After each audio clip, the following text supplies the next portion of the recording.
Совместные предприятия автопрома растут в Поднебесной как на дрожжах. И с каждым годом появляется все больше суббрендов и дочерних автомарок. Осенью совершенно новый внедорожник сойдет с конвейеров недавно созданного совместного предприятия General Motors и SAIC Wheeling. Первой моделью уже получила звездное имя Wheeling Shengshin. Все кроссоверы изначально входят в так называемую серебряную или серебристую линию продукта. У всех автомобилей представлен именно такой логотип на кузове. Дело в том, что в компании было решено использовать особый, по мнению представителей, маркетинговый ход. Шильдики будут либо серебристого, либо красного цвета. Ну а теперь познакомимся с новинкой поближе. Кстати, на нашем канале уже есть большая коллекция обзоров на автомобили марки Wheeling. Ссылку на лучшие модели вы сейчас видите на экране. Сразу стоит отметить, что автомобили с красными шильдиками будут выпускаться исключительно для внутреннего рынка. Серебристые логотипы – отличительный признак тех, кто поедет в страны Юго-Восточной Азии, Ближнего Востока и Латинской Америки. Россия тоже в списке потенциальных рынков сбыта. Другое название этой серии – Wheeling Global Silver Label. В компании при этом утверждают, что никакой разницы в качестве между автомобилями разных логотипов не будет. Да, вот такие смелые планы у SAIC GM Wheeling. Shengshin по своей конструкции стандартный среднеразмерный внедорожник. Длина его составляет 4594 мм, ширина 1820 мм, а высота 1740 мм. Колесная база насчитывает 2750 мм. Колеса у авто будут 17 или 18 дюймовыми в зависимости от комплектации. Шины предусмотрены размером 215 на 55 R18 в топовой и 215 на 60 R17 в базовой версии машины. Диски привычно легкосплавные.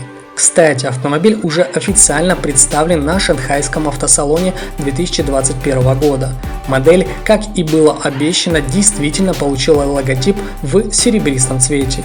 Первым бросается в глаза скрытый дизайн боковых стоек от передней до задней. Все они выполнены в черном матовом оттенке. При взгляде на паркетник сбоку стойки эффектно сливаются с затонированными стеклами боковых окон. Зрительно получается одно большое остекление кузова от лобового стекла до заднего. На носу расположена довольно массивная решетка радиатора в черном вороненом исполнении. Черный металл выбран явно не случайно. На его фоне весьма выигрышно контрастирует серебристый логотип. Продольная хромированная полоса как бы разделяет решетку на верхнюю зону по линии раскосых фар и нижнюю по линию боковых накладок бампера.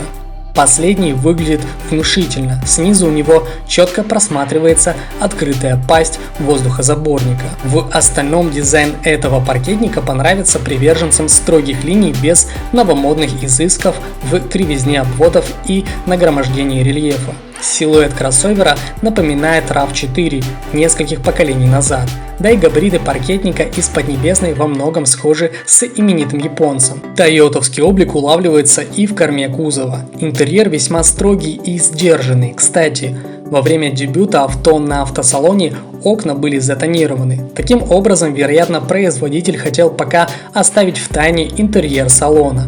Однако пиратскую съемку никто не отменял, и салон паркетника все же удалось запечатлеть. Что хотели сказать дизайнеры, назвав этот стиль водопадом? Не очень понятно. По техническому оснащению и электронике салона внятной информации нет. Известно только, что под капотом Wheeling Shengshin расположился 1,5-литровый бензиновый турбодвигатель на 149 лошадиных сил, выдающий 250 Нм максимального крутящего момента. Из технических данных также объявлены максималка в 170 км в час и средний расход топлива 7,0-7,7 литров на 100 км в зависимости от комплектации. На китайском рынке кроссовер будет продаваться по цене чуть более 13,5 тысяч долларов. Однако точные данные о цене и комплектациях пока отсутствуют. На этом все, спасибо, что были с нами. Если данное видео вам понравилось, то рекомендуем подписаться на канал, высказать свое мнение в комментарии и поставить этому видео жирный лайк.